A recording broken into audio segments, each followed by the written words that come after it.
Hello, folks. Welcome to the Launch Sequence podcast. We are here to talk some space stuff, space. Today is a good Star Citizen discussion with somebody who's a little bit outside of the community. You may know him. He does a lot of his own videos, plenty of skeptical views.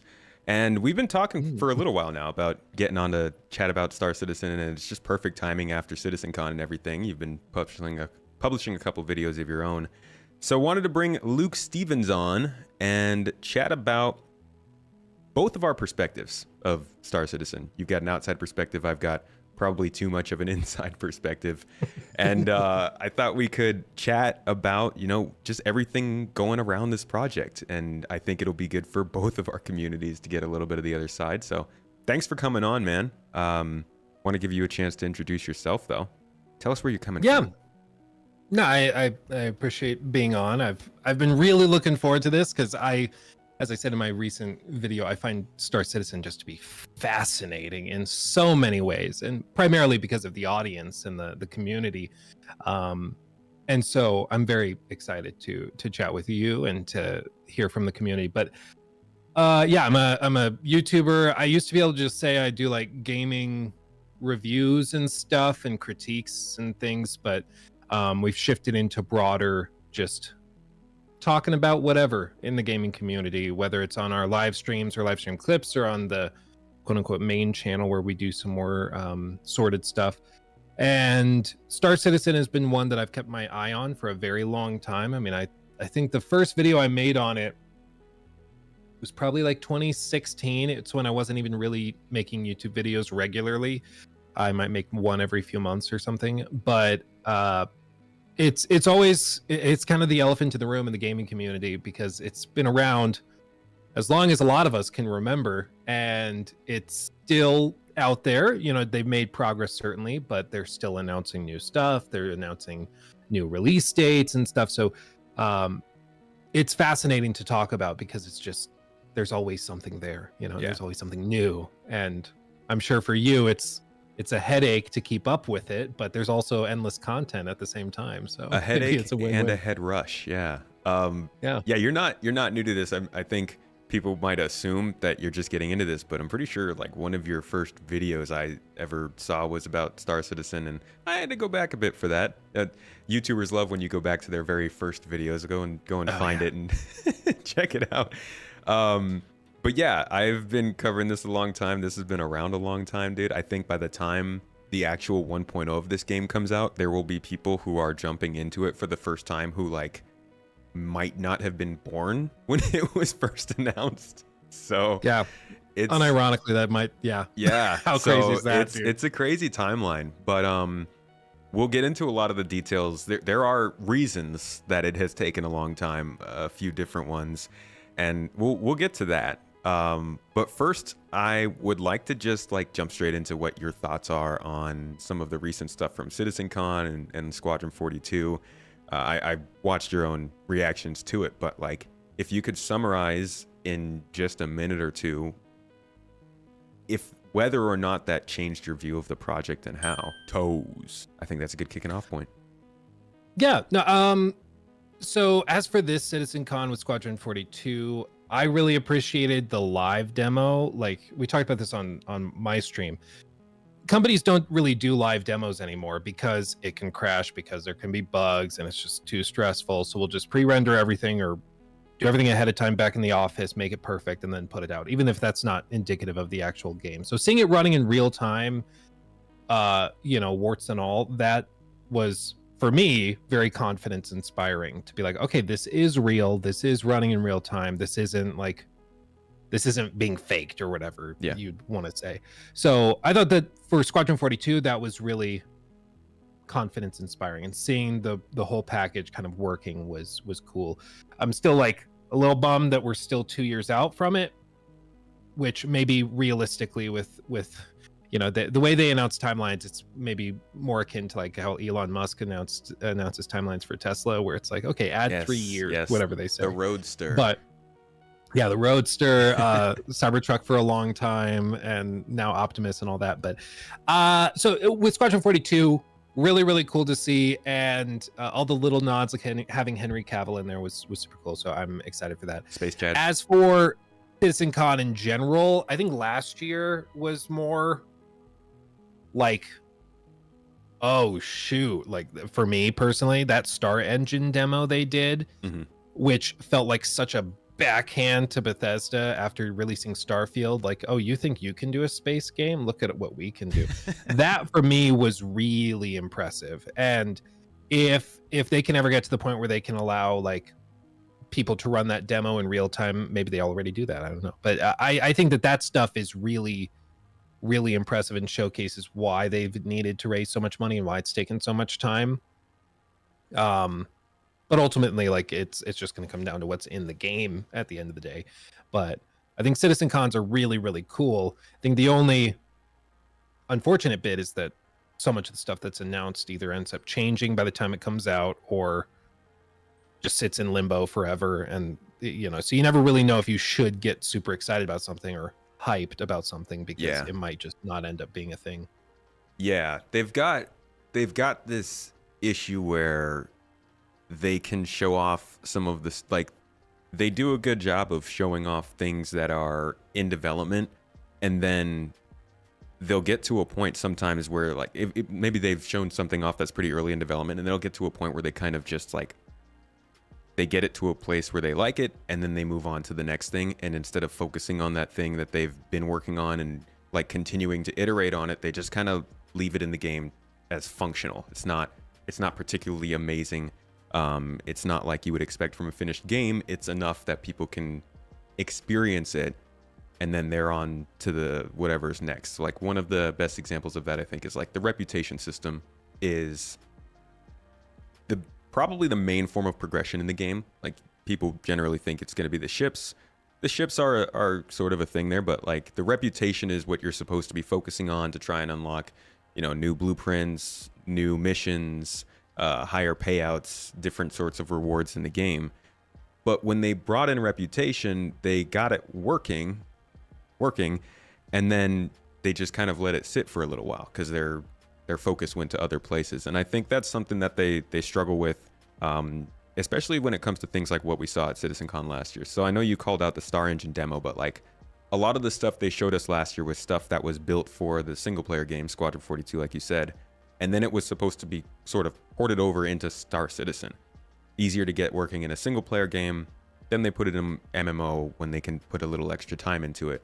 But a lot of the stuff that ended up going in still wasn't quite at that like quality level that you would expect. Like the map system got put into the game, but it didn't quite have some of the more particular things people were looking for, like the ability to put down data points and like share locations with their friends. So there's sometimes just this disappointment that ends up coming about when you see something being worked on, and then when it finally gets delivered to the game, it doesn't quite go as far as you'd like. And I think honestly, from the outside looking in on Star Citizen, a lot of people don't realize that the players who are playing Star Citizen are oftentimes the most critical of the project. And when stuff like that happens, they're not just, you know, dancing around and singing Kumbaya and saying this is all good. There's a lot more, you know, frustration surrounding that kind of stuff. Mm-hmm.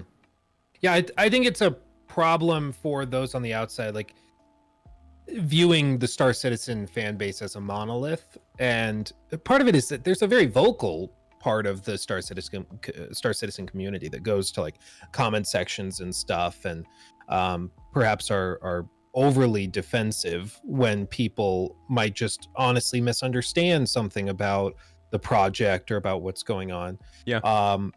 In my experience, once you get into the game and you actually start talking to people who are playing it, then you meet like real people, and they are very candid. Like, oh no, this is super cool. This is super stupid, but this is awesome. Look at this. They're working on that. And you know, you can have like an actual conversation about the game, and people are much more level-headed about it. And so I can totally understand how it's important to distinguish that this is not a monolithic community. There's a lot of nuance involved with it. Yeah, agreed. Let's go back to the CitizenCon Squadron 42 demo. What do you think, like, there's a lot of talk about how much time was spent in cutscenes and like how much gameplay there was. What's your takeaway from the way that they presented the game? Does it seem like something that you think the casual gamer could get into?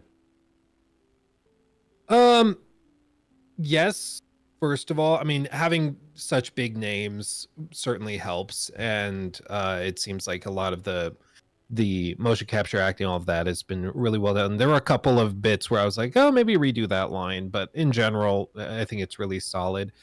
As for pacing of cutscenes and stuff, in my view, it's the first hour of the game. Like they're setting the foundation, and that might be a little slower. A lot of games don't show you the first hour of the game before it launches because it's setting the stage and might not be the most like wow in your face moment the game has to offer that's going to be the most impressive. So I think it's just it comes with the territory of showing a long uncut section of gameplay, whether you're looking at God of War, The Last of Us, this or that. Some of them might be more bombastic, some cases literally, than others. But in this case, it seems like Squadron 42 is going to be a game that takes its time to set the foundation for what it wants to do. And so I thought it was fine. And I'd rather them be transparent about that than edit something together for the TikTok crowd where it's just super fast cuts and everything's crazy and hectic. Like I'd rather them be real about what the game actually is. Mm-hmm. I heard you mention a possible Halo killer. How dare you? Keep Halo's name out of your mouth, sir. I'm really worried about what they're going to do with that franchise. I love Halo. Halo is like the biggest game for me. I've got a gigantic Halo tattoo on my arm, which was not a good idea for my first tattoo, but I do kind of get some of the comparisons because that whole, oh, you're in a ship that's going down in battle and you need to escape. It's like very Halo CE, and I think they do it really well cinematics wise. But there's a level of, I think, like gameplay that people are looking for in games like this, and Star Citizen hasn't shown a ton of it. Unless you're playing the alpha, like nobody really knows what the gameplay of Star Citizen is. And I do wonder how well that translates in a 60-minute demo like that to somebody who might be used to other space games like Halo or Call of Duty or Call of Duty, the space one, or Starfield. Does it feel like it is giving any sort of convincing gameplay that seems distant from other examples? I mean, what I've heard from people in my comment section and stuff that watched that, or at least watched my look at it, there's comments about like the gunplay. They feel like the bullets don't have much impact on the enemies, and maybe there's little bits here and there that you can point to, but it's still 2 years out, so I don't think that's necessarily super helpful. As for like appealing to the broader crowd, like the reason I brought up Halo Killer is not just because there's sort of tangential similarities between these different games, whether that's visually or thematically, but also because timeline wise, like I've heard rumblings of what's going on with Halo. They might actually end up releasing fairly close to each other, and Halo's really struggled to stay on the cutting edge technologically. And one thing Star Citizen has been able to do is to be the cutting edge, technologically speaking, in a lot of ways. So I think there's a lot of potential there. But frankly, like the weird thing with Star Citizen is that it's been around forever. Yeah. And yet, and so like everybody knows about Star Citizen. Everybody's heard the name, but millions of people have just tuned it out.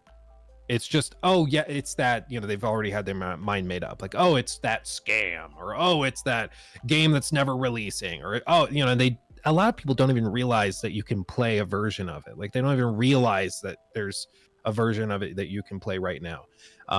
They just assume that it's stuck in development hell somewhere because they've just started to tune it out, and getting over that hump is going to be difficult. I think an hour-long gameplay demo of the single player is certainly going to help, but they need like mainstream gaming presence as well. So they need to go to the Game Awards, and they need to go to Gamescom and show off little trailers and stuff, and start piercing the veil of that more more casual, I guess, community and the people outside of the Star Citizen bubble, in my opinion, especially leading up to the launch of Squadron 42, if they want to appeal to those people. I was actually going to ask that kind of what would be the things that you would suggest a company like CIG do to start speaking more to the people outside of the community? Because, yeah, like you said, there's a bit of a wall that they have to deal with. There is it's incredibly, like, it's really easy to hear a topic and then just immediately throw out my grandchildren will play that, like the go-to sort of statement about that. And I often wonder, like, what's going to be the thing that helps them break past that? And it feels like Squadron 42 just coming out and being a decent game is the number one thing they could do. I think kind of the elephant in the room with it is that Squadron 42 and Star Citizen are tied very closely together, whether CIG likes that or not. Like, they just are. And I can foresee a world in which there's like an announcement trailer or something. And then immediately, like, I can imagine all the IGN articles popping up. Star Citizen, partner, sister, whatever game of Squadron 42 has a $500 ship that you can buy, and they have this all. I can see those articles popping up already, and distinguishing the two is going to be tough. So yep. I think either you clearly split them off, either under a different publishing label or something, just so there's actual physical like space, or they have to deal with the elephant in the room, which is the pricing models of Star Citizen, which I understand the Star Citizen community might be more accustomed to, but if literally any other gaming company did what CIG and what RSI does with pricing, like, they would be laughed out of the industry. Like, it's considered to be on a level above even what Tencent would consider doing. So I understand why they do it that way. I understand that, it's more for orgs buying these big ships. The average gamer doesn't get that. All they see is a big ship with a massive price tag on it, and they're like, no, that's insane. They don't understand the nuance of the argument that, oh, this is bought by groups of people. Like, it doesn't matter. They just see it as a ship that you're charging tons of money for. Yeah. So I think they got to figure out either the pricing models, or they have to create a big gap between Star Citizen and Squadron 42. Otherwise, there's going to be a lot of baggage that comes along with it once it's reintroduced to the casual crowd, I think. Well, that's really like the main thing that turns people off of it, right? The game itself, like you said, a lot of people don't know that you can play the game. And what generally gets people to brush it off or not pay attention to it is the fact that there is so much money involved in it. But a lot of people don't even realize that it's like that's what's funded the studio and the game and all that stuff, right? People think, I have talked to people who think that this company is just like sitting on $700 million and not actually doing anything with it, when in reality that's kind of what they're using to pay for the development of the game, right? Well, yeah, and I've tried to show people, we've even done it in the videos I've done on it, where you can go like to their website and they break down their budgets, they break down their spending, they break down like pretty much everything you could ask for a publicly funded project like this. They've been very transparent with it, but it's like I've said a lot, there's a difference between the perception and the reality of a situation. When we're looking at this from the perspective of like, how do we get consumers, like average gamers, to buy Squadron 42 or to buy into the Star Citizen universe with the $45 or whatever, you have to deal with the perception they have. That's what you have to overcome, whether it's reality or based in reality or it's been built up by misinformation or half truths, whatever. Doesn't really matter. You got to figure out how to overcome what they already think. And a huge chunk of the community, the gaming community, when they hear Star Citizen, their brain goes to overpriced, development hell, scam, whatever. And that's because there's been a lot of people for a long time that have framed it that way. It's been around forever. So that's been allowed to kind of crystallize in their mind. And overcoming that perception is going to take some very active effort. And all I would stress is that like I don't think sticking your head in the sand and being like, but it's not that way, helps anything, because the perception is the reality you have to deal with. If everybody thinks Star Wars Outlaws is garbage, even if it's pretty good, it's not going to sell well. If everybody thinks Star Citizen is a scam, even if it's objectively not by the definition of scam, that's what you have to overcome. Because if everybody thinks it's a scam, even if that's not true, they're going to act as though it is, and it doesn't get you anywhere. So I think there has to be an identification of what the community views or what the gaming community views these things as, and then you got to tackle that. And I do think, unfortunately, there's just a lot of baggage that comes along with it because the game's been around for ages, and because of how they've funded it and how they've taken money for so long, and that's going to be a tough hill to climb, I think, unfortunately. Do you think that's been? I mean, it's kind of a useless question to ask because they've raised $730 million. But do you think that's like been a problem since they've been able to find the people who do give it a chance and are willing to spend money on it so far? Well, perhaps not. I think Squadron 42, my understanding, correct me please if I'm wrong. My understanding is that Squadron 42 is the game that's supposed to kind of pierce the veil of the more mainstream crowd, and that's supposed to bring in a flood of players that play it for the single player side of it. Bring in a lot of cash, I'm sure, as well. And that will then funnel into Star Citizen more broadly, which hopefully is at a really good point there where they can accept all those new players coming in from there. And so it's like a great gateway drug into the Star Citizen universe is kind of the goal. I think if they keep pricing models the way they are, they will continue to raise millions of dollars. People said 5 years ago, the coffers have got to be drying up. Who's still putting money into this thing? People said that 5 years ago. People said that 10 years ago. I remember we watched on stream a clip of Gus from Rooster Teeth, and it was a video from like 2015, and he said that he had spent over $800 in Star Citizen. Everybody thought he was insane at the time. That was a lot. And that was like that, or however long, 9 years ago. 9 years, I can do math. But that was a long time ago. And people are still putting the money in. So to a certain extent, maybe you're right. Like, it maybe doesn't matter. But I think that the important thing to understand is that the gaming community, the broader, like, casual mainstream gaming crowd, they get pissed off if there's a $5 XP booster in a Ubisoft game. Yeah. And that's like a single player game. Good old horse armor. Imagine, yeah, horse armor, whatever. Like, they get pissed about that stuff to the point where they're calling for games to be canceled and stuff. Imagine their reaction when they see a competitive game, an online game with a lot of MMO components that has multi-$100 like ships available or different, player bases available. Like, that's going to be another level of chaos. Yeah, World of Warcraft, they just did the $90 mount or whatever, and maybe you could point to that and be like, see, but they can get away with it. Yeah, but it's also World of freaking Warcraft, and they've been around for 20 years. I mean, but again, the unique nature is that, like, they're not, a big company that's started out with a bunch of money. They started out with not very much money, right? Doing the whole crowdfunding thing, selling ships for money. And I think at that time it worked, and it was like a good system. And it's been so long that now it's a bit bloated in the way that they're selling ships, in the way they even talk about these ships. And then they end up not really following through with some of the things they say about those ships. But when you compare it to other games in the way that they're funded, it's like, well, those games have either released major games before that have funded the game. They've had a game engine that's been running for them and creating other games, or they've got investors that have been doing that stuff. And you come to Star Citizen and it's like, well, they don't have any other way of making money other than selling these ships. So the conversation ends up always coming back, for me at least, is like, how do they make money if not that? And yeah, you could say selling a finished game, but if you don't have a finished game engine, it's hard to sell a game.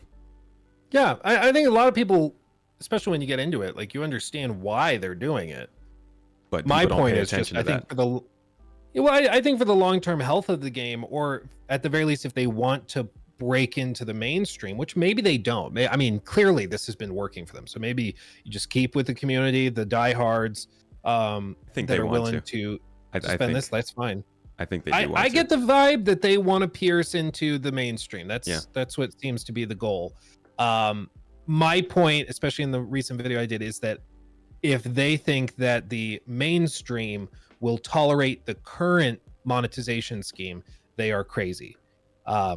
like, let me ask you, do you think that before they try to go mainstream and pull in more casual gamers, do you think they need to change how they monetize ships? Do you think they need to change, maybe remove that only cosmetics? Like, how do you think they need to change, if at all? Or do you think they can just send it and I people think I think it's tolerate got to it? be pretty nuanced. Like, I don't think the path forward to them is ever going to be ending ship sales completely. I mean, even just to start, like, they have to sell some ship, right? They have to sell some kind of ship that people can start the game out with, whether it's like the $45 package, the $60 package, whatever it might be.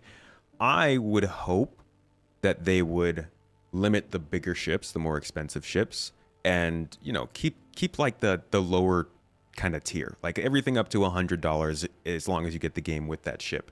But I do think that ultimately the funding that they're going to do is going to be nuanced in the way that they continue to sell some form of ships. They don't give any sort of in-game exclusivity to those ships. So like as soon as that ship comes out, they have this thing of doing it right now where you can say they'll introduce a ship. Let's say they just introduced a ship at CitizenCon and it's coming out in like a month in November. So the people who bought that ship just now would get that ship when it comes out in a month. But if you're in game, you can't earn it in the game for like maybe a quarter. So they have this sort of period of exclusivity where a ship comes in and generally it is not able to be earned in the game for a couple of months. After that point, you can earn any ship in the game. That's, do what you will to make the money and then you can get the ship. But I think that at some point they will have to scale that back and say as soon as that ship comes into the game, anybody is capable of getting it. But I also think that they have a lot of potential in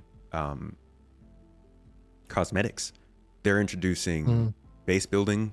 They're introducing like apartments and hangars and habs, space stations for players. You can customize the things on your ships. Like as long as they have people who can make the assets, the amount of cosmetics they could make for a game like this over time with all the different ships and all the different planets is insane. And I do think that the amount of money they would make if they were able to reach that level of, like you said, the general public perception was no longer this is a scam, I'm going to write this off. If every person who was in the gaming community, I can't even fathom the number of people that is, but it is many, many, many, many, many millions beyond anybody who cares about the game right now. If they all accepted that it was like a real game that you could play and jump into, that's such a bigger window to sell cosmetics to than the small amount of people right now who are looking at the spaceships. You know what I mean? Like cheaper goods, much, much bigger window to sell to. And Yeah. I think that has potential. I think so too. I mean, it's kind of a leap of faith, right? Which is what's so stressful about it is, like, I was reading through Reddit posts on the Star Citizen subreddit where people for the last like 8-9 years have been talking about the elephant in the room, which is how they price things. And I think there's a few different routes. They either don't change anything and they're like, yeah, if you don't like it, you don't play, and they keep selling ships. And that might work. They might get some new people and they'll still have the people that are in the game now that are spending lots of money. But I think you're right in that there's a lot more people that would be willing to spend $5 on a really badass skin or cosmetic for their ship than are willing to spend $200 to $300 on a ship. Especially because for me, like, the bigger consequence of this is that, like, at CitizenCon this year, they talked about building in like a whole economy system. Like, they want to have all of this nuance in the simulation of how the currency shifts back and forth. Yeah. And that is like, it is not easy to do. Okay. Like, there's been entire papers that have been written by college professors around the world about the balancing of in-game economies and the simulation thereof. It is extremely complicated to do. And one little bitty thing that isn't taken into account can destabilize the entire system. And I think there's a big thing that could destabilize it, which is, paid ships and armor sets, different things that could be there. A gray market, which I understand why there's a gray market right now.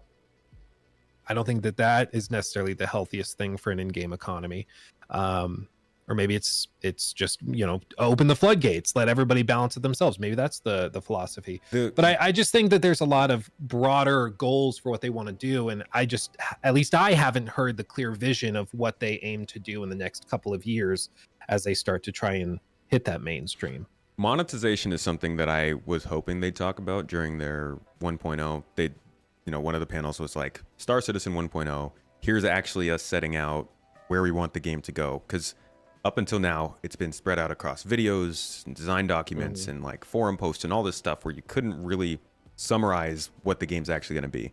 So they had that talk at CitizenCon, and I was hoping that they would talk a little bit about their monetization plans there.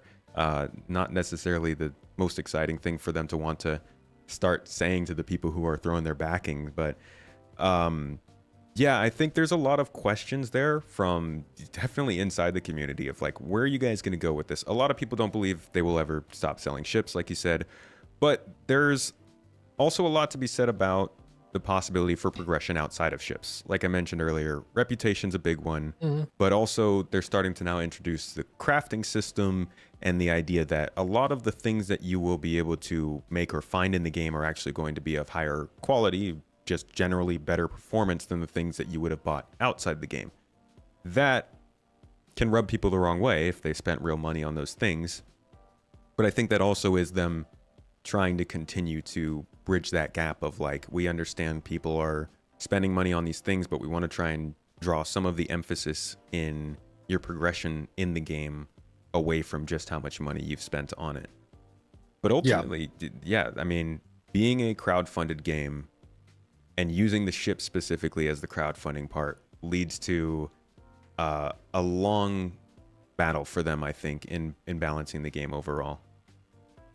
Yeah, and like the reason I'm bringing it up and talking about it is because like Star Citizen is so freaking cool. It is such a like, it's just freaking cool.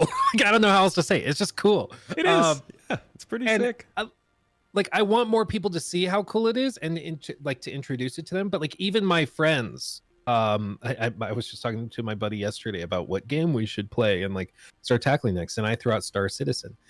And he pulled up the website and started looking at it. And then naturally, the first thing he sees is like all the ship packages and stuff.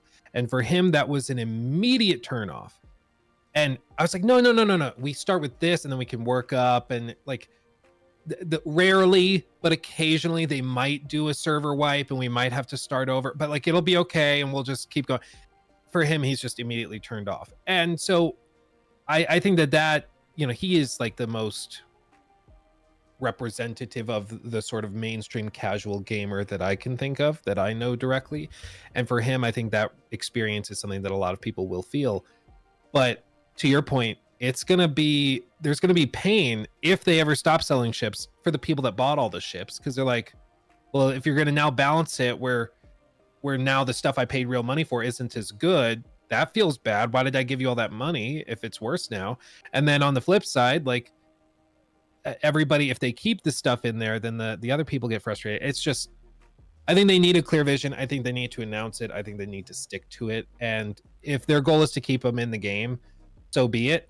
But I think that's like, they need to just be clear with everybody so people can at least make more informed purchasing decisions. I think the biggest sign to people that it's not always going to be about the money spent is when you get into the multi-crew ships, which are the ones that take a lot of money, right? So 890 Jump, that's a ship that you took out and you were, you know, doing a lot of I forget who gave me the money for that on that stream, but I mean, speaking of the community is so crazy nice. We played it on stream one day and somebody came in and gave me like 15 million credits. Yeah. Just go buy crazy ships. We got to fly the 890 Jump in like my second session with the game. See, but that's the thing. Like, take any fandom in the world and tell them we could make just a dream game. Now, I'm not saying this is the perfect game for all space enjoyers, but we can make your 40K game or your Lord of the Rings game or your Harry Potter game that like goes super in depth with all the things you love. You guys just need to fund us.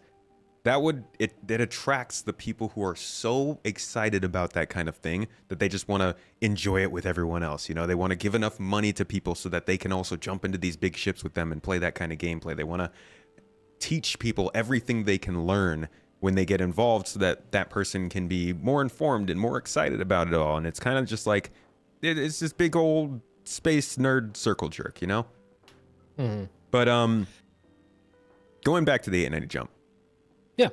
that's a big ship, right? And it probably takes, I would say, I mean, this is coming from me, this is speculation, but just generally how that ship is supposed to work in the game, I would say you probably need like 10 people minimum to run that ship. If you go and spend a bunch of money on the ship and you don't have any friends, that ship's basically a paperweight. Like, you can fly it around and you can get places, but with the systems that are coming in, whether it's engineering or control surfaces, or even just like the crafting, making it possible for you to make a better ship than that, you don't necessarily get all the benefits of actually having the ship if you're just buying the ship. Mm-hmm. And that is something that annoys a lot of people. It's a big topic going on right now because they're working on bringing engineering into the game, which does bring some more work you need to do to run a ship efficiently. But a lot of people have been looking forward to that as kind of one of those big hits towards, you can't just go buy the biggest ship and suddenly dominate the game kind of thing. Yeah. And I think the more they can work things like that in, the better it is when you consider, oh yeah, that person just jumped in and bought a $200 ship, but you can probably take them out in your, $100 ship or whatever. I don't know, just like random numbers. But I do understand what you mean when like a player jumps in and they see the prices and immediately alarm bells go off. Yeah. Well, and I think there was an old political analyst in the 80s who had a saying. He's one of the guys that also pioneered the term that's like, perception is reality. Perception's the reality you have to deal with. But one of the other things he also would commonly say is that if you're explaining, you're losing. And if you find yourself explaining something, you are already on the back foot. And I think that's true here too. Whenever you pitch something to a community or to a group of customers, if like the more bullet points you need to explain it, you're losing people every step of the way. It's just a different speed bump or another thing that's another door that might force somebody to just turn around. Yeah. And I think for a healthy game, you have to remove as many of those doors as possible and make it really easy for people to just get in and experience it. With like Concord, you've got lackluster art style, you've got the $40 price point, you've got the fact that it's a game nobody really wants or cares about. Like you have all these other speed bumps and bullet points that limit it, and each one can kind of be explained away. You're like, oh no, well, we've got this, we've got that, and it's not quite like this, it's like this. But it requires a ton of explaining and justification to get to the point where somebody could be comfortable spending money on it. And by that point, a lot of people have just checked out. And with like the big ships, you're totally right. The really expensive stuff in Star Citizen is not meant for a single player. It's meant for like an org or a group of players, just friends or whatever, to pitch in. Everybody throws in $50, we'll go buy this crazy ship. That's kind of what it's designed for. And sure, there's some whales, I'm sure, that just buy it as an individual. Oh, dude. Yeah, I'm sure. But like, I think explaining that to new players like my buddy, that's just something where as I'm explaining, he's just already thinking of something else he could play and something else he could spend money on. Yep. And I think it's going to be really tough to overcome that. And maybe it's not worth overcoming, like we've said a bunch, but yeah, I think I don't even know if they will ever be able to overcome it. By the time the game does, if it does, when it does, whatever, come out, there will be plenty of people who just never accept that. Even if they figure out a way to make the ships that you've bought outside of game, like if they've come up with the absolute perfect solution to their problems, it won't actually convince everybody. That's just the world we live in now. Well, I think like maybe to just wrap all this up, because we don't have to keep talking about the monetization, because I know it's kind of like beating a dead horse at this point. Everybody knows about it, everybody talks about it. But I think in a lot of ways Star Citizen is like an acquired taste. It's like fine wine or caviar or something. The first time you try it, you're like, yeah, it's fine. But then once you start to appreciate the nuance and somebody else comes in from the community, it's like, no. You taste the dates. You taste the the brown sugar? Do you taste the caramel tones? And Hints then of you see this cinnamon. taste. Mm. Yeah, the hints of cinnamon. You taste this thing in the back of your palate. That's actually from the cask that it was aged in. And then you gain a new appreciation. You're willing to understand why that bottle costs $200 or whatever. But it took someone kind of walking you through that pathway to understand why it's priced where it is, why this works the way that it does. Yeah. But there's a lot of people that just want a Bud Light or just want the wine mixer cooler, whatever. And that's okay. And maybe Star Citizen, and this is perhaps, the big point for CIG, maybe if you make the game approachable to a mainstream audience, maybe it stops being Star Citizen. Maybe it stops being the game that all of you guys know and love. And maybe it's not worth that sacrifice. Maybe it's worth keeping the ships priced the way they are for the whales that want to spend that money and just making it the best game in this format that it possibly can be. Because my fear looking at it from the outside is I know the broad gaming community pretty well. I've been paid by many companies to go and consult on projects, some that have ended up canceled, some that are still in the works that we'll see in the next few years. But like I have my finger on the pulse with a lot of this stuff, and I'm telling you, Star Citizen reformed in a way that appeals to the mainstream market would probably not feel that much like Star Citizen as I understand it today. And maybe that's what CIG wants because there's a lot of money in the broad mainstream, but I don't think that's necessarily what the community wants. Man, so it might just be a necessary evil. You're touching on a pretty big subject that's in the community right now in general. Is just the idea of how much can they start to make more of the features that like were kind of hardcore and presented in a way to the community a little bit less hard hitting so that maybe more players can come in and enjoy it. A couple of those things would be like the flight model or the death mechanics or the fact that the game is full loot.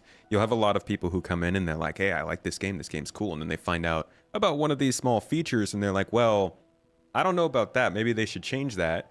Then these people get into arguments with some of the people who maybe were there earlier or want more of a sim game than an arcade kind of game.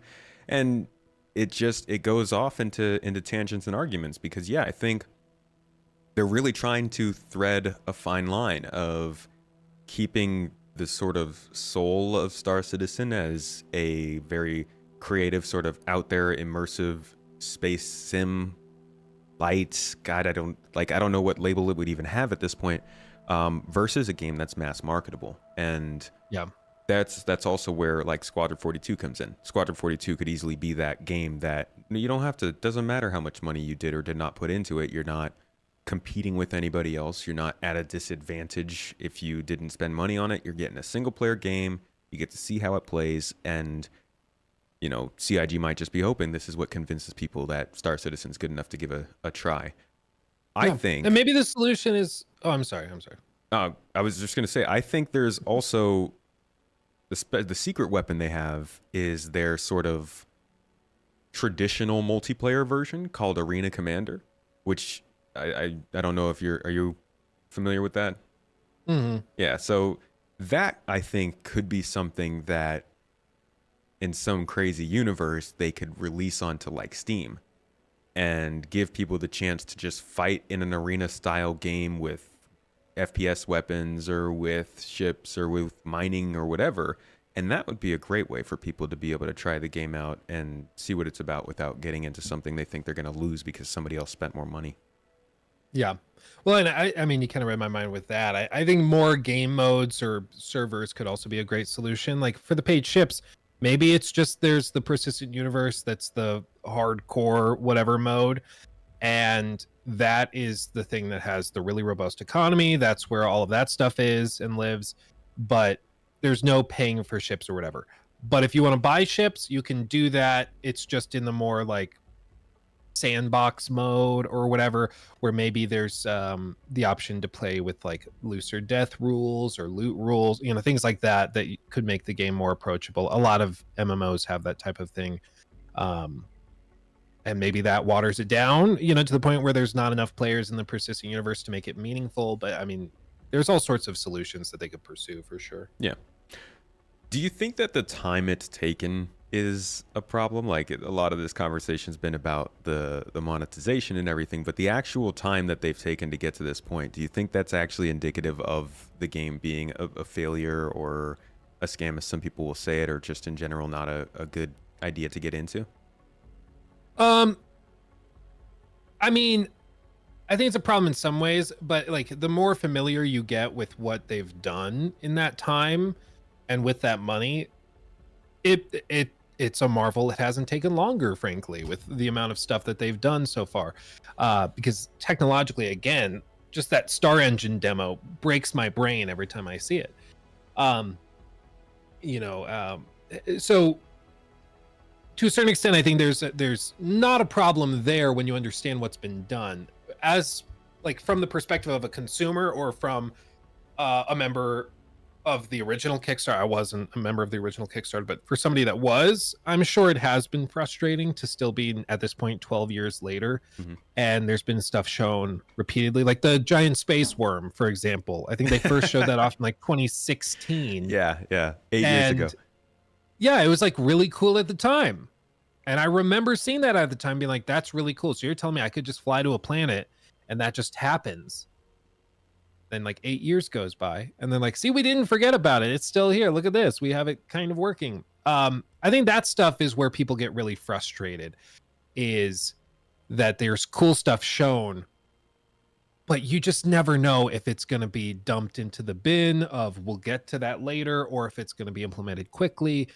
And I think that that's more broadly, at least my problem with how they've handled stuff. It's, again, I go back to the Elon Musk example where they're doing amazing stuff, but the fact that they can say we're going to do this and you don't know if that's happening in a year, as they say, or if it's going to be 6-7 years, like with the full self-driving. They started promising that back in like 2018 or 19. I believe. Yeah. That was around the corner. It was coming.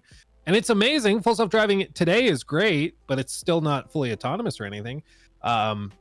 And so I think that level of communication is just tough. And you see it in the community. People are like, well, you believed what Chris Roberts said. Okay, well, that's a you problem, you know? And that seems so insane to me on the outside. I'm like, just because you know that he's like usually wrong doesn't make it okay. Like, you know, like just because we all know that Todd Howard lies about his games doesn't mean that makes it okay. You know? Todd. It's just Todd, praise be. Good old Todd. Yeah.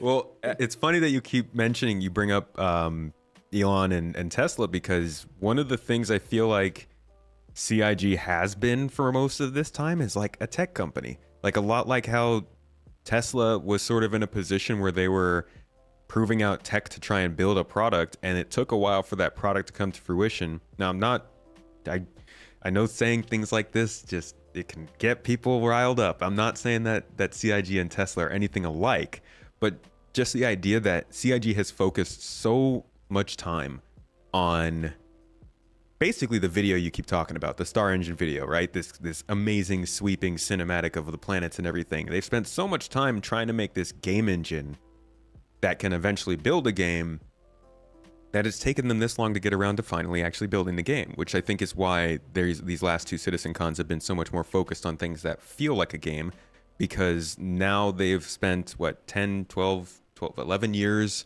and $700 million taking CryEngine, ripping it up and adding a whole bunch of stuff to it in order to try and make it feasible to make a single-player narrative AAA game and an MMO. And I think that's a lot of what gets missed in the conversation too surrounding these, is like people think that they just kind of set out, started making a game, failed, started again, failed, and like did that for 10 years, when a lot of it has been trying to figure out the game engine that needs to be made and then creating that first. Yeah, I think, at least from my perspective,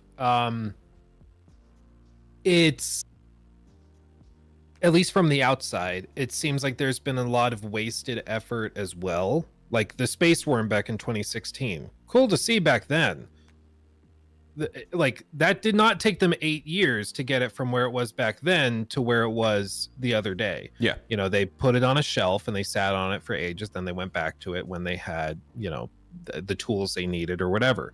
And I feel like that's where a lot of people can get really frustrated. And I would say justifiably so, is like, I understand you put that demo together in 2016 to help fundraise, to help sell the vision of what you were doing, but that also took you months and months of work, and it didn't go anywhere Yeah. for almost a decade. And so somebody in chat says it took them 8 months to do.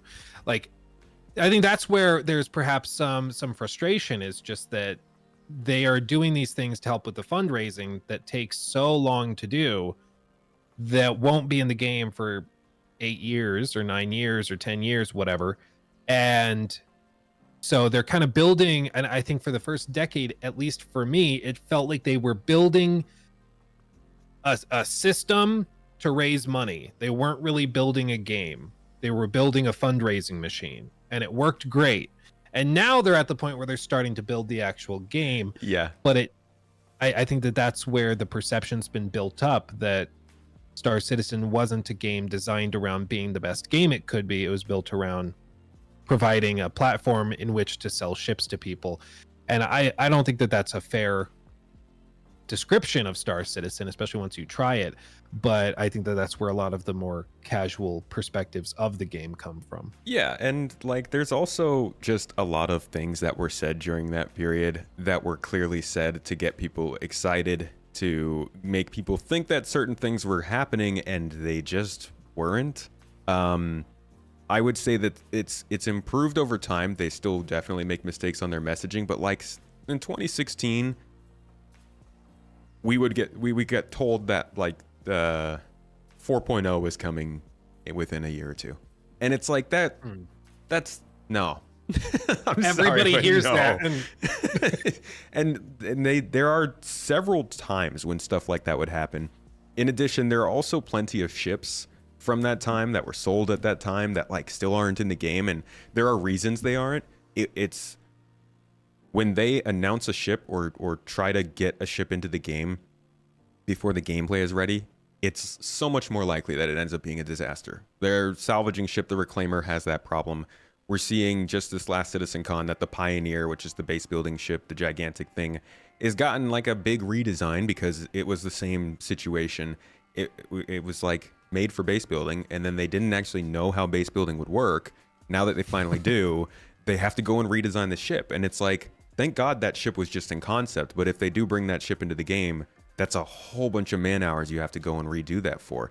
And I think they have a lot of problems where they've done that, whether it's with messaging early on or ships released early on, or just like setting expectations in an attempt to, like you said, fund the game, to fund the development. And we saw that with, you know, things like with Squadron 42 going into beta in 2020, and then it didn't actually end up getting shown in any big way for another 4 years. So the company's not perfect. I mean, it's far from it. They make plenty of really big mistakes, and I think they could do a better job of owning up to that. I do think that this sandworm thing is kind of them poking themselves and being like, yeah, we realized we spent a bunch of time on that and it wasn't going to go anywhere. So here it is. It's actually, it's gone somewhere. We didn't forget. Yeah. Yeah. But I do think that there's something to be said about shifting priorities as of late. I think that Squadron 42 was a much bigger priority, at least specifically for Chris Roberts, than making Star Citizen more of a playable PU or MMO. I think they really wanted to get that game out first, and it just didn't happen, whether it's because of the engine, whether it's because they just kind of messed up at it at first. I think that has set them back quite a bit. Well, I think there's a difficulty with doing kind of a paired thing like this, which is at some point in development, the Star Citizen and Squadron 42 kind of have to peel off and become their own things. But part of their goal seems to be to take Squadron 42 and use that as like the ultimate funnel into the persistent universe. People play the single player like, this is amazing, I want more.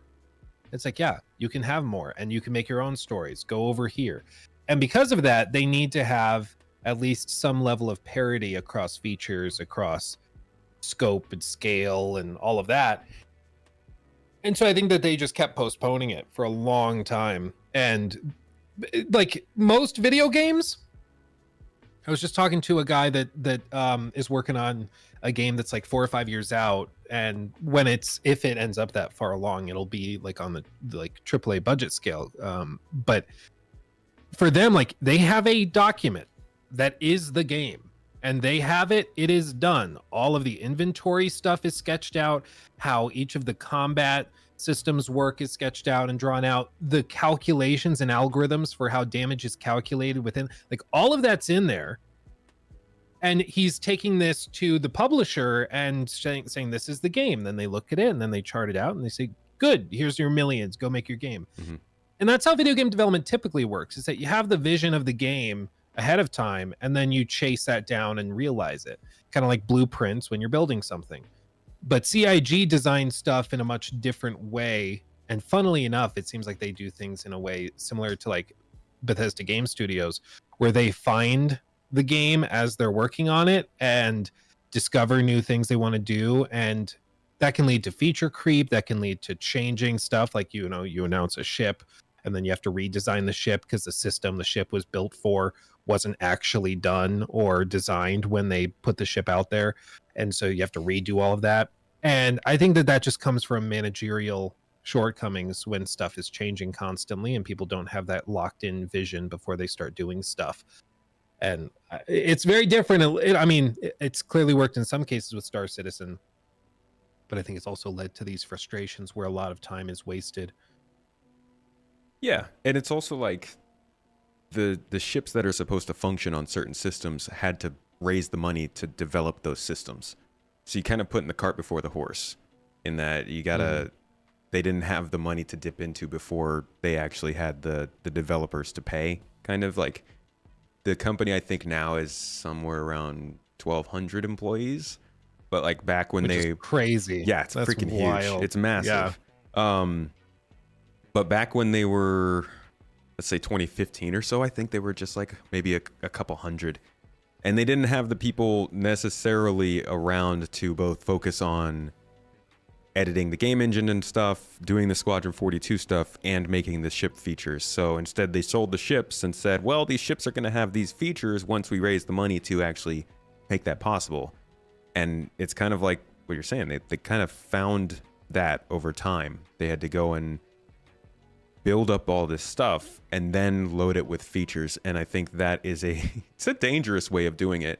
But like you said earlier in this podcast, it's honestly, in my opinion, it's wild that they've made it this far. Not necessarily because they're like particularly bad at it, just because what they've taken on is kind of insane. The size of the games that they've made is insane. The way that the games work is crazy. And to do it all on crowdfunding, especially through some of the things that we've gone through in that time, like the pandemic and inflation and just all of this stuff, is pretty impressive. And I hope that they can really bring something like truly special out of it, because it's been a freaking ride. Oh yeah. And I like I said, from the outside looking in, the game is freaking cool. And I mean, game, as much as you can use the term game, but what they have is something really, really amazing. I would just hate for it to fail to be realized by so many people and for people to miss out on it because of something as frankly stupid as how they monetize it or how they frame it in this way or that way. A lot of really impressive games have been ruined just because of how things are priced or how things are framed to the consumer. And a lot of amazingly deep games have been, or franchises have been dumbed down to try to appeal to mainstream audiences, and they've lost the magic of the experience in the process. And I don't envy the guys over at CIG. You know, they're in a tough spot figuring out what the next 5 to 10 years of this looks like. Because as far as I can tell, it's either they lean into the hardcore crowd they have now and kind of keep things as they are, but just make the crazy, crazy ambitious space sim that they've done. Or they can go the way it seems they want to, which is trying to appeal to the mainstream. And I fear that if they do that, then they're going to start to let's say streamline a lot of things to the point where potentially the game changes in a way that some hardcore fans might not like. Mm-hmm. Do you think if this game succeeds, it'll encourage other people in the industry to try development in this style? more so than might already be happening. In this style, you mean crowdfunding? Yeah, just such the very in-your-face crowdfunding. You know, constantly putting out videos, constantly putting on sales for assets and making conventions, and just like it's. I don't think there are any other companies that really pursue game development in the same way. I mean, frankly, I think it's because your pitch has to be so compelling that you get not just believers, but like followers, that you get people that believe in your vision and are willing to throw money at you a decade before they'll ever see any like super tangible substance from it. Like that's not something that you can get from just being like, we want to make a new Hitman game, give us money please. Like that doesn't work. You have to have something really special to pitch to people, and they have to believe that you can deliver. And you might see some companies try, but I cannot think of another game, if it were announced, that would garner this level of excitement. You know, like No Man's Sky blew up and was so hyped up because people loved the idea of this endless universe to explore with seamless space travel. Like people have always wanted that, and then it flopped because it didn't live up to the expectation. They've worked on it, and it's much better now. But Star Citizen also funded on this promise and this vision of this amazing game and amazing experience. Unless you got that vision, unless you have that pitch, I don't think you can raise money the way they have. So I don't expect it to really change a lot, frankly. Yeah. And honestly, the other side of it too is that with AAA development, like a lot of big companies could pump out 3 or 4 games in this period of time for this budget that probably will have made more than $700 million when all is said and done. Like, say what you about Ubisoft, the stuff they pump out until recently has generated a lot of money. Yeah. You know, there's a freaking ton of money in gaming, and I think, not to get back into like the whole monetization and money conversation, but I do think that if you wanted to make the most money, this model doesn't really make that much sense, because there's like comparable games that just wipe the floor with CIG when it comes to quarterly revenue or yearly revenue. And yeah, a game like Assassin's Creed Valhalla, which I thought, I mean, I called it in my 3-hour critique, I called it a travesty of open world design. I did not like AC Valhalla, but that game made over $1 billion. They've made more than CIG has in 12 years. And that was one game that most people don't like. So there's a lot of money to be made in the mainstream, but to appeal to that mainstream, you kind of have to make a generic watered down game that any 12 or 60-year-old person can just pick up and play. And I think if you get Star Citizen to that point, it won't feel like Star Citizen anymore. That's fair. Although you would be surprised how many people are playing this game at like over 60, over 70. Yeah, well, it's always seemed to me, and maybe let me ask you, your demos, you don't have to share the full demographics, but I've always got the impression that Star Citizen is a lot of like 40-year-old men who have a lot of expendable income. You know, this is their hobby. It's not just gaming. Like, this is their hobby. Their hobby is Star Citizen. It seems to me that's the demo. Yeah, I would say about right. Average age is like in mid 30s, definitely, and it skews older. Like I think in my YouTube analytics they have the first category. I think it's like 12 to something maybe, or whatever their minimum age on YouTube is, and then the highest category is like 75 plus, and the highest category is a higher percentage than the lowest one. So like it certainly scales older, and I think part of that is because like this is a spiritual successor to Wing Commander or Freelancer, right? A pretty old game. It's like almost 30 years old at this point. It's leaning more into the sim genre, which is generally something that people like more as they age. And like you said, expendable income. You know, this is a not only does this require a PC that can really run PC games to play, but it also attracts people who have a lot of money to put towards a hobby. And that could be the same as buying models for, you know, Warhammer, or buying golf clubs to go golfing. It could be like buying freaking NFTs. I don't know. There's Yeah. What's your hobby? NFTs. there's like Can you all kinds of imagine? things that people sink money into, and I think a lot of people do find Star Citizen and they're like, okay, this is my thing, because Yeah. it's long term. There's like not really much Well, sign of it going away. it's what a lot of people don't understand. Like, there's some games that people, speaking of monoliths, like a lot of people think gamers are playing everything, or that they also play tons of mobile games, or they do this or that. There are a lot of people whose hobby is Star Citizen, and that's what they play. They're not playing, maybe they pop in quickly for Black Ops 6 or something, but they're not putting hundreds of hours into that. They're not hopping on the latest single player game. They're probably not playing Dragon Age next week. Like, they play Star Citizen. This is their hobby, and they're willing to put money into that hobby. And that's where I've had to kind of check myself, because yeah, there's parts of it which seem insane. Spending $200 on a ship in a video game, that's insane. But at the same time, like, I'd hate for you to find out how much like that Lego Titanic cost or how much those Warhammer models over there cost. It's not great, so who am I to judge at the end of the day? Which is why, like, I don't want to judge anybody for those types of things. My commentary on the topic is from the perspective of, like, how do you get this game to be successful in a broader marketplace with the wide swath of consumers that are out there who may not find it justifiable in that same way to spend money in that way, Yeah.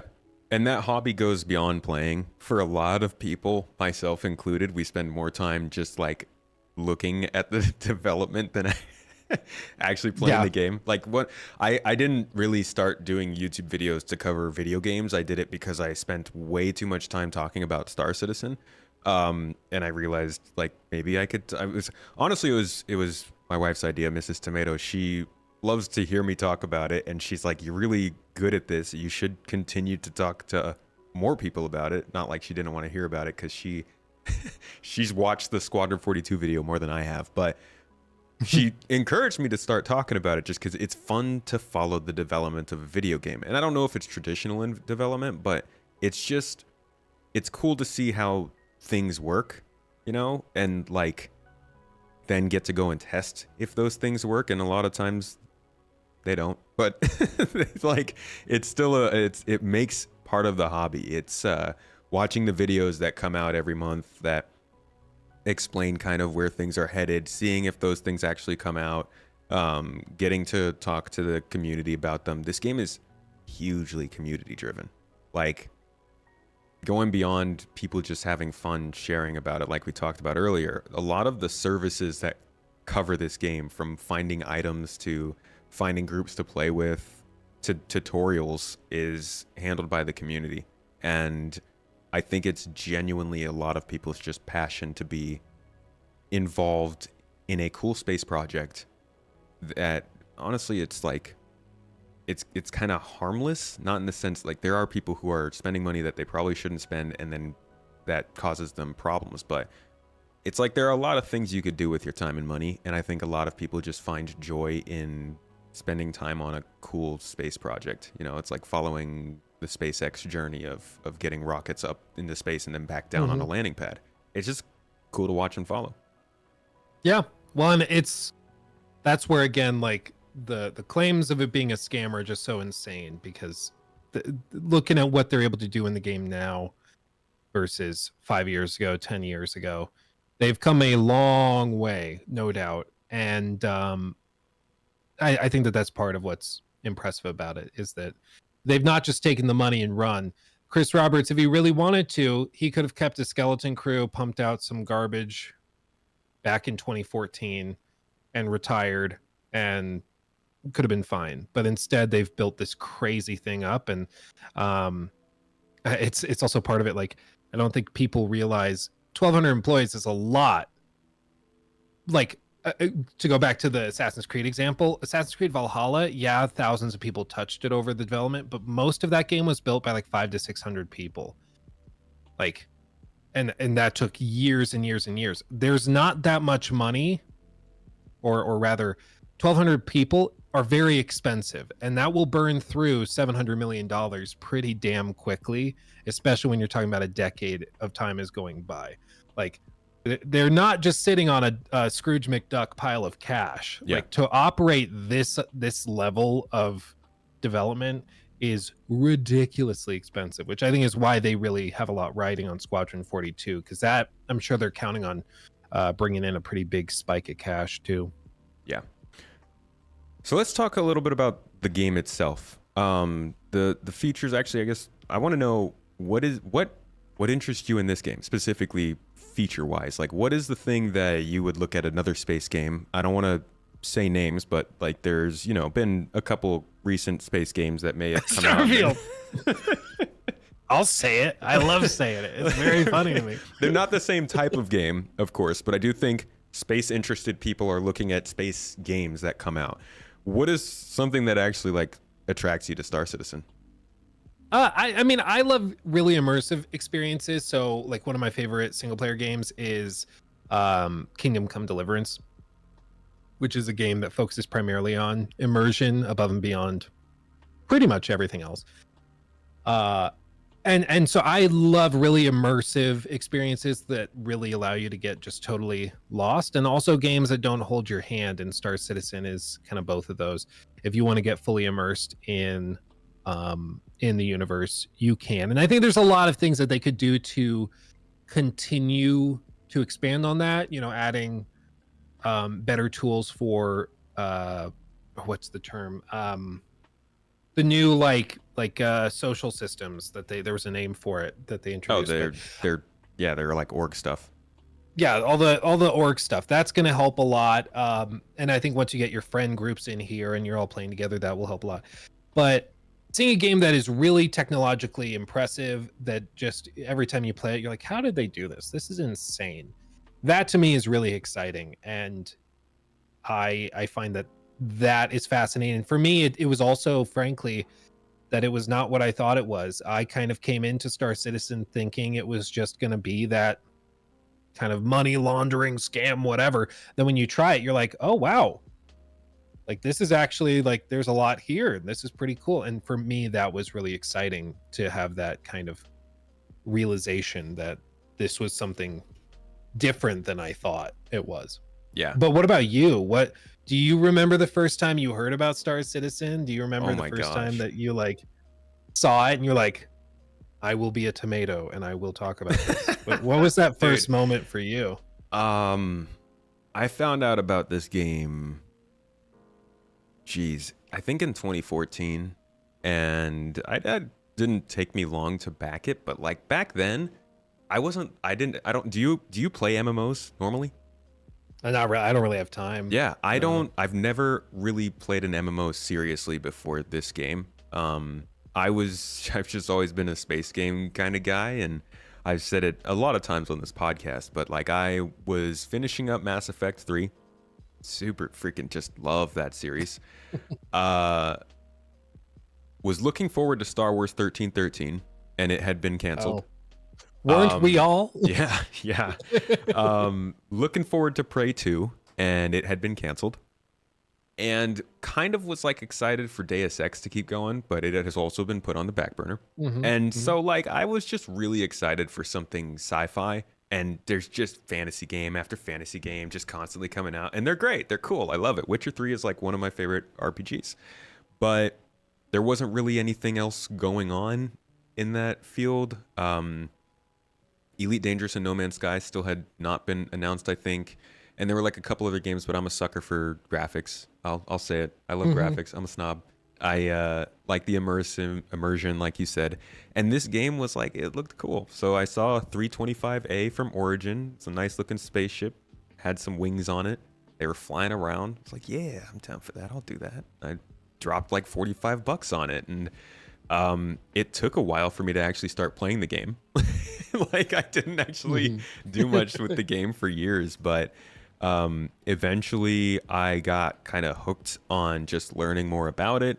And I think it was the idea, it was 2015, I think it was, when they transitioned from a style of game that looked more like what Star Wars Outlaws or Starfield was doing, where you kind of like get to a planet and then load in the planet and you land there and then you'd start, to what they have now, which is you just fly everywhere and you go and land on a planet. And that was when I really started to get interested, because I'm like, what is this? Like, I can just anywhere on this planet. I love that whole idea. You see that spot over there? You can go there. Like, it's cool, and that's actually true. So I was very excited for that. And over the years, obviously, it lost a little bit of its novelty because there's not something to do everywhere you go. But it's always been, I think, what's drawn me back is like the freedom of being able to move around in this just sci-fi verse that lets you experience ships inside and out, in space, on the ground, destroy them, somewhat repair them, and just kind of tinker with them. And whether it was like the idea of that eventually happening or the fact that it was already available in the game, that's what kept me coming back. Because there's still, like, you could say all you want about how, oh yeah, there's plenty of studios that could make this with their eyes closed in 3 years, and like this company would have their lunch, but nobody's doing it. So yeah. I always tell people, if another company comes by and does what CIG is doing and they do it better, I will go and play that game. It's not about the company or the game. It's about the experience they're giving, and it's still pretty hard to find one like it. Yeah.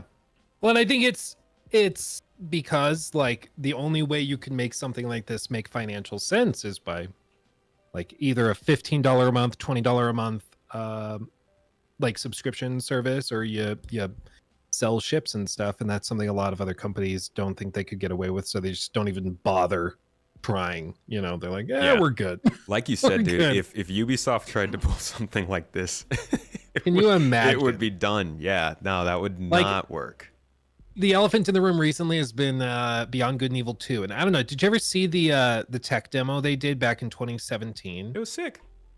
Yeah, I commented on your post about that yesterday. Oh, yeah.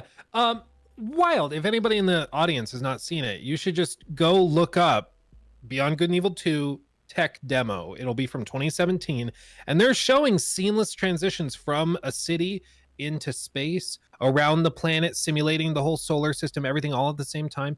It is freaking impressive, especially for 2017. Yeah. And I've wondered if they're going to do something where like out of nowhere that game shows up again and it's like mini Star Citizen in its like gamified form. That would be sick. It's the mainstream casual.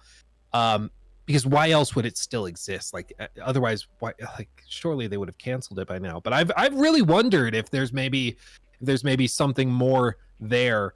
But let's be honest, that's probably not what's happening. You got the scoop, dude? You wanna drop some insider info over here on the show? I talked to somebody that would know or does know what's going on with that, and when I asked about Beyond Good and Evil 2, this was like last year. All I got was a. So I don't think that there's magically some like amazing game behind the scenes. Maybe I'm wrong, but this guy that would know what he's talking about was like, yeah, that one. Apparently everybody in the company is like, why is this still a thing? Anyway, that's they also released a trailer for that, which was pretty cool. I think it was around the same time. It was the trailer where like one of the characters is in like their snub ship flying around the gigantic ship, and everybody's on board, and they're like making jokes and all this stuff, and then they think they get attacked or something. They're like going through an asteroid belt and they like get attacked, and it's those kinds of videos that make me like Star Citizen.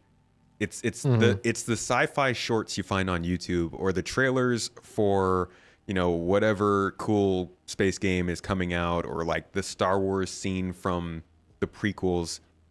Those are the videos that I'm like, oh, this is sick, because we could kind of recreate this in Star Citizen. Or at the very least, we could someday recreate this in the Star Citizen they're trying to make. And I think that gets a lot of people, you know, the whole imagine kind of thing, as dumb as it is, because it's not actually there if you're just imagining it.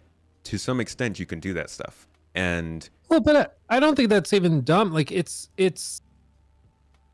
like games and video games as an experience are supposed to give you joy to a certain extent. Like I don't think there's anything wrong with like, I know it's novel, right? But like, You're I don't think supposed to there's make you anything not wrong. hate yourself. Yeah, exactly. If you're ever playing a game, you're like, I hate this. Like, what are you doing? Unless you're me playing Starfield as part of your job. Like, what are you doing? Um, but like, I think that daydreaming or oh no, my camera died. I'll work on getting it back on. All Don't right, worry, it's no been problem. doing this. But working on like these things have been um daydreaming about cool things that you can do is one of my favorite things about games. When you see one that has so much potential and then you just imagine what could be possible, like that daydreaming that happens is part of the fun of it. And that's something that Star Citizen is very, very good at because there's so many crazy things that you can do that you just would never see coming. Yeah, and they know it. You can see from the just even this last CitizenCon, they were showing off their Planet Tech demos, and there were like 3 rapid succession Star Wars references of inside of their just like it had nothing to do with the ships. It was just the planets, but they were like, haha, here's a ship that looks like an X-wing stuck in a swamp. You get that Yeah. one, guys? Wink. Yeah. So like I mean, they understand that's where a lot of people come from. well, one of my favorite things about Star Citizen is tied to the community. Like there's been a few games I've played where I've been blown away by the community being just so freaking welcoming. Because again, I think a lot of people, they look at Star Citizen and they see the few comments here and there that are super defensive about it, because let's be honest, there's probably somebody that spent $2,000. Like, you know, I had one guy that came in and said that he sold a second car he had sitting on his driveway so that he could participate in one of the like big sale events they had in Star Citizen, the big ships and stuff. Trading cars for spaceships. Literal cars for spaceships. So like there's people like that who I'm sure are very defensive about their purchasing decisions, but the vast majority of the community are just people that find the concept really cool and want to like play as a space pirate or want to just go explore planet. Like they just think it's really cool. And when you get into the game and you meet some of those people, it you start to understand the vision. Like it starts to make sense. And for me, that's what it was. We played the game on stream, and I had people come in, as I alluded to earlier, that like came and showed us their ships, and we landed on this planet. Everybody came and gathered, and we did like a runway of all the different ships they brought. And somebody pitched in money or credits for me to go buy a 890 jump and try flying that around. And then one guy got crushed by a spaceship, so we pulled him into the ship's cargo bay, and we had a space funeral where we went into orbit, and then we all sent his body off into space as it burned up in the atmosphere. It was wonderful. Yeah, it's called trauma bonding. Exactly. It was wonderful. It was magical. And I still remember that. But that was, I don't know when that was, a year and a half, 2 years ago. I couldn't tell you most of the multiplayer game experiences I've had, however many hundreds of hours over the last few years. But I remember that moment.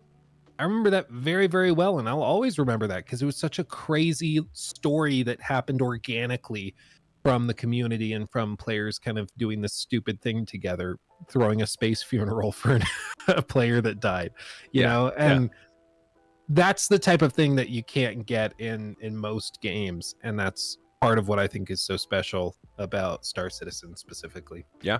It's the experience you get when a whole bunch of features that might exist in a bunch of other games. You could point to any number of games that have a lot of the stuff that they've talked about in Star Citizen, but bringing them all together in one place creates an experience that's hard to get elsewhere, and that can be a big deal. And going back to what you said, a lot of people who follow this game they're not drinking the Kool-Aid. They spent $45. They're jumping in maybe once a week, once a month, once every however long. They don't go to the website. They don't go on YouTube or Twitch or the online forums. They just jump in with a buddy or two every once in a while, experience the game, and then log off because it's kind of cool. And those are the people that get missed generally in the conversations surrounding Star Citizen. And they're there because they can't find that experience anywhere else. You could say you got Elite Dangerous. Gives its own great experiences, but you can't do the same stuff. EVE Online, same story. Starfield, same story. Like, there are great games that offer much more full gameplay and in different scenarios than Star Citizen, but at the end of the day, Star Citizen still has a just very unique approach that lets you do space funerals. And in my case, far too often not judge where space is and just fall to the planet and die. Because Oh yeah. I'm the problem child in my, like, I have an org and we got a bunch of people and we're very serious. No, we mess around quite a bit, but like we do a lot of stuff together and I am always just the problem in this situation. So I fall down a cliff, somebody has to come save me. I've crashed my ship. Please help me. And it's a lot of fun to just be able to do those kinds of random things, but in space. You should join us for one of them at some point. Yeah, I'd love to. It's I'd good love times. to. That'd be awesome. Yeah, it's a game that is made significantly better when you have a group of good guys and gals that want to play together. Like, it's that's when the game really starts to make sense. I think, and it's unfortunate because a lot of the videos I film, like, just by the nature of how we make them, I kind of have to be alone and solo, otherwise we get people like griefing and swarming the camera and stuff. But I would love to do a follow-up video on Star Citizen showing some of that community side of it and introducing that side of the game to the broader public, because like I said, most casual gamers don't even know you can play Star Citizen, much less play with your friends. And I think if we could pitch that to people and showcase what the community can be like, I think that could go a long way. Yeah.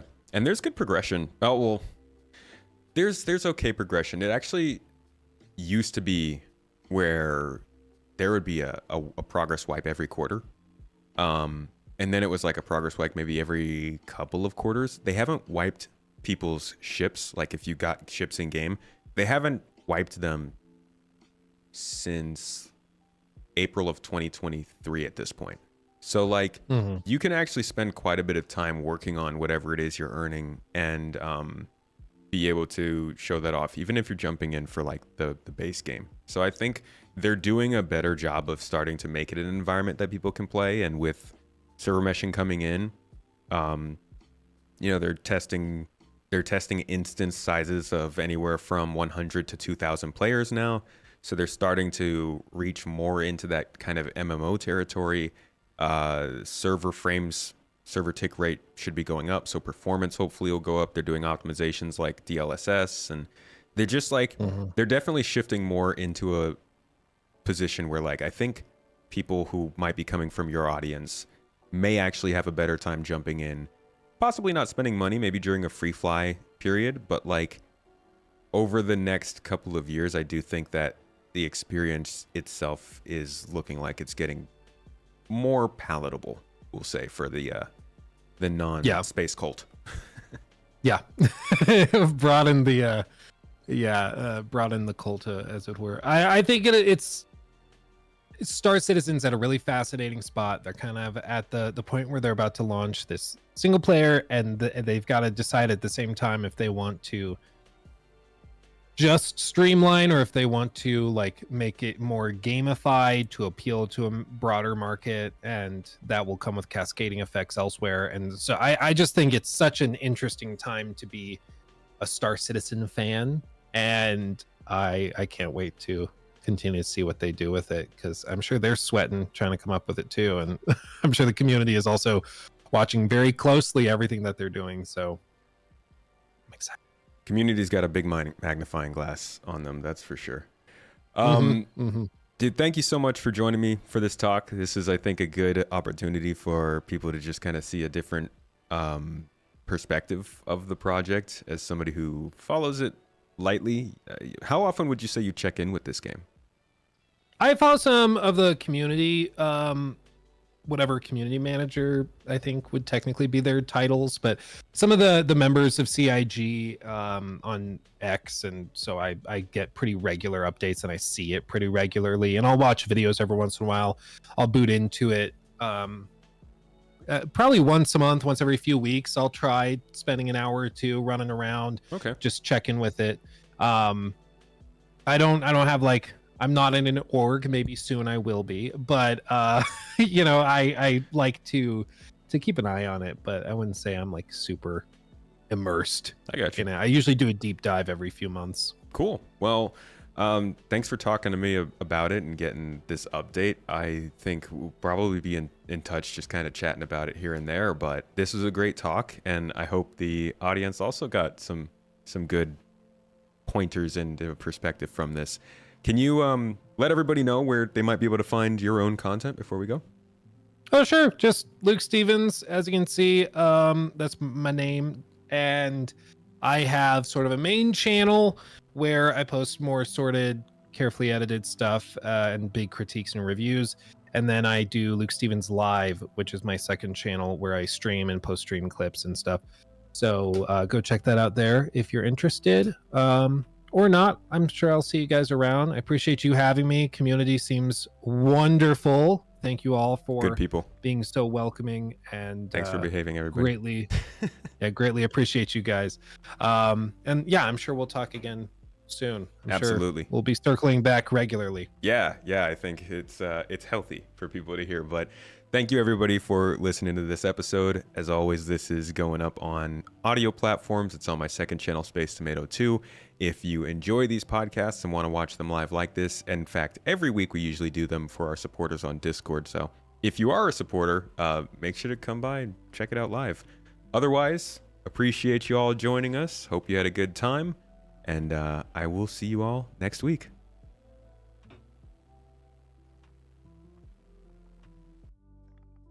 Fuck my tomatoes up!